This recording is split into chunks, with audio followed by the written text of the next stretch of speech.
उसी पेड़ की जड़ों में बिल बनाकर एक पलित नामक चूहा रहता था और उस पेड़ की डालों पर लोमश नाम का एक बड़ा बिल्ला रहा करता था। एक बार एक शिकारी ने जंगल में आकर उसी पेड़ के पास अपना डेरा डाला। वह रोज सूर्यास्त के समय पेड़ की डालों पर अपना जाल बिछा देता और सोने चला जाता। रात में जंगली जीव उसी जाल में फंस जाते, जिन्हें वो सुबह आकर पकड़ लेता। वैसे तो बिल्ला बहुत संभल कर रहता था, फिर भी एक दिन वह भी शिकारी के बिछाए जाल में फंस गया। बिल्ले को जाल में फंसा हुआ देखकर पलित चूहा निडर होकर इधर उधर घूमने लगा। जीवों को लुभाने के लिए शिकारी ने जाल पर जो मांस के टुकड़े डाले थे, चूहा निडर होकर उनको खाने लगा। बिल्ले के जाल में इस तरह फंस जाने पर उसे मन ही मन बड़ी प्रसन्नता हो रही थी।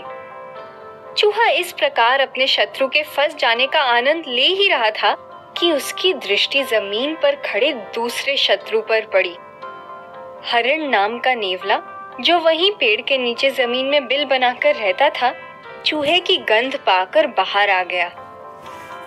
इधर नेवला जमीन पर चूहे के लिए घात लगाए बैठा था, वहीं दूसरी ओर उसका एक और शत्रु, पेड़ के तने के खोखले में रहने वाला चंद्रक नामक उल्लू, उसको घूर रहा था। इस प्रकार अपने शत्रुओं से घिर जाने पर चूहे को बड़ा डर लगा और वो चिंता में डूब गया। चूहे ने सोचा, अगर मैं जाल से उतरकर भागा तो ये नेवला मुझे नहीं छोड़ेगा।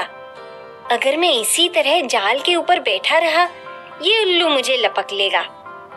यदि मैंने जाल को काट दिया तो बिल्ला मुझे खा जाएगा। चूहा अपनी जान बचाने की युक्ति सोच रहा था कि उसके मन में एक विचार आया।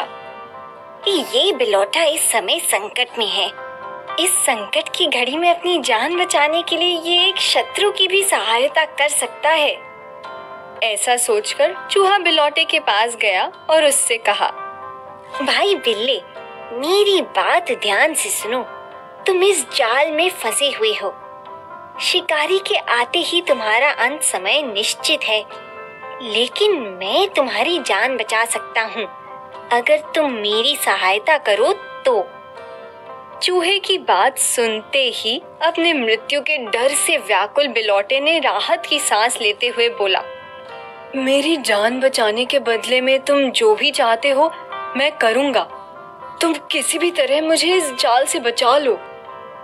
चूहे ने कहा, देखो, नीचे वो नेवला और ऊपर बैठा वो उल्लू, दोनों मुझ पर घात लगाए बैठे हैं। तुम मुझे अपने नीचे छुपा लो। जब वो दोनों यहाँ से चले जाएंगे और मुझ पर से इन दोनों का संकट टल जाएगा, तब मैं अपने पैने दांतों से इस जाल को काटकर तुम्हें मुक्त करा दूंगा। बिल्ले ने चूहे की बात मान ली और उसे अपने नीचे छिपा लिया। नेवले और उल्लू ने जब चूहे को बिलाव के नीचे छिपा देखा तो निराश होकर वहां से चले गए। उनके जाते ही बिल्ले ने चूहे से जल्दी से जाल काटने को कहा। चूहा बिल्ले के नीचे से निकला और धीरे धीरे जाल को कुतरने लगा।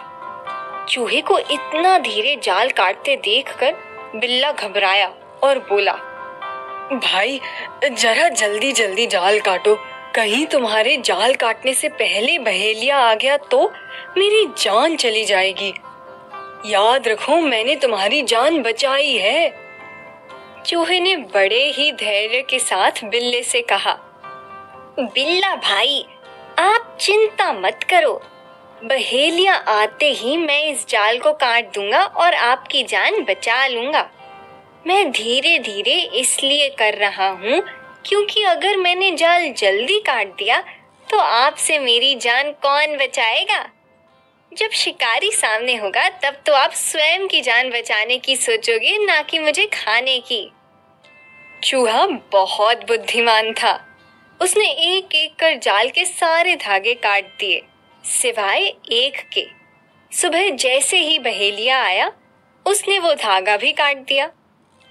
जैसे कि चूहे का अनुमान था, शिकारी को सामने देखकर बिल्ले ने सबसे पहले अपनी जान बचाने की सोची और जल्दी से भागकर पेड़ पर चढ़ गया। चूहा भी भागकर अपने बिल में घुस गया।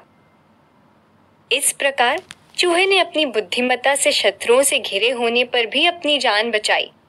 उसने बिल्ली की चिकनी चुपड़ी बातों को अनसुना करते हुए ऐसी युक्ति लगाई कि दुर्बल और अकेला होते हुए भी अपने जीवन की रक्षा कर सका।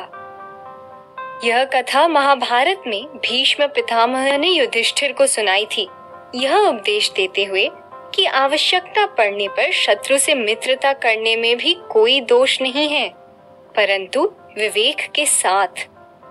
ऐसे मित्र पर आंख मूंद कर भरोसा नहीं करना चाहिए, अपितु बुद्धि का प्रयोग कर परिस्थिति के अनुकूल निर्णय लेना चाहिए।